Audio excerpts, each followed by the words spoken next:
रूमान खानज़ादा गहरी नींद की आगोश में था कि अचानक उसे अपने वजूद पर एक खासा वज़न महसूस हुआ। नीम ख्वाबी में उसने करवट बदलनी चाही, मगर वो वज़न टस से मस न हुआ।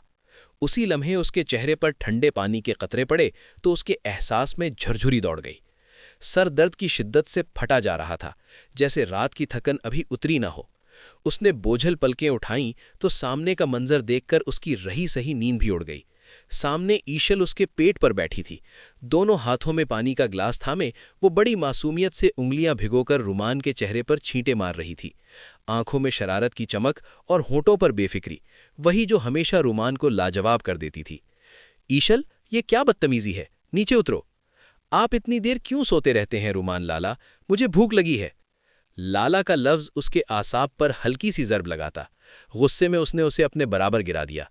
भूख लगी है तो मुलाजिमों से कहो। मुलाजिम पिज्जा नहीं खिलाएंगे, आपने वादा किया था। तकरार, जिद, हंसी और धमकी, ये सब इस रिश्ते की रोजमर्रा थी। आखिरकार रुमान हार गया। 5 मिनट में तैयार होकर नीचे आओ। ईशल तालियां बजाती बाहर निकल गई। रुमान मुस्कुराकर सर थामे बैठ गया। वो जानता था उसके सामने उसकी एक नहीं चलती। रेस्टोरेंट के बाहर मंजर बदला। ईशल अपने कॉलेज के दोस्तों में घिरी हुई थी, लड़कियां भी, लड़के भी, कहकहे, बेतकल्लुफी और एक नाम, जोहान। रुमान के साये के साथ ही हंसी खामोश हो गई। ईशल, ये क्या हो रहा है? ये मेरे दोस्त हैं लाला। घर चलो, अभी। खामोशी में पार्किंग तक का सफर कटा।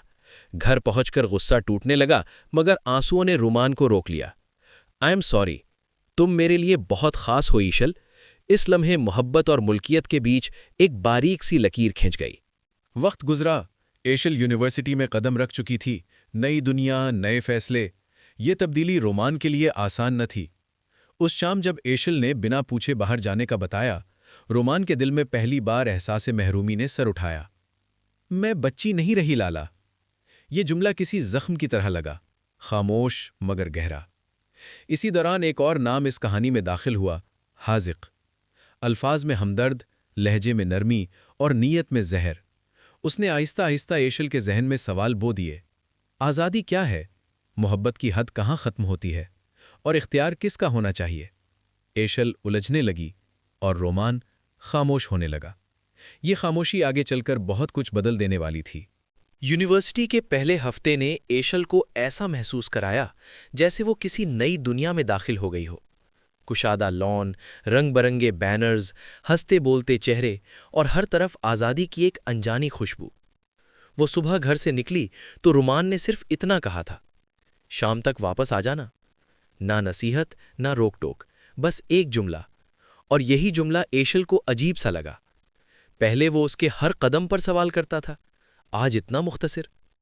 क्लास के बाहर वो फाइल सीने से लगाए खड़ी थी कि किसी ने नाम लेकर पुकारा, एशल। सामने हाजिक खड़ा था, साफ सुथरे कपड़े, आंखों में एतमाद और चेहरे पर मानूस सी मुस्कुराहट। हम एक ही सेक्शन में हैं, पॉलिटिकल साइंस। बातें आम थीं, मगर सवाल गैर मामूली। तुम आज़ाद क्यों नहीं लगती? बस घर के उसूल हैं। उसूल या पाबंदियां? ये सवाल हल्का था, मगर निशान गहरा। शाम को घर लौटी तो रुमान ने बस घड़ी देखी। देर हो गई। क्लास लंबी थी। फोन क्यों नहीं किया? मैं मसरूफ थी। ये पहला मौका था जब उसने रिपोर्ट देने से इनकार किया। रुमान खामोश हो गया और यही खामोशी एशल को चुभने लगी। अगले दिनों में हाजिक एक मुस्तकिल मौजूदगी बन गया। वो सुनने वाला था, समझाने वाला नहीं।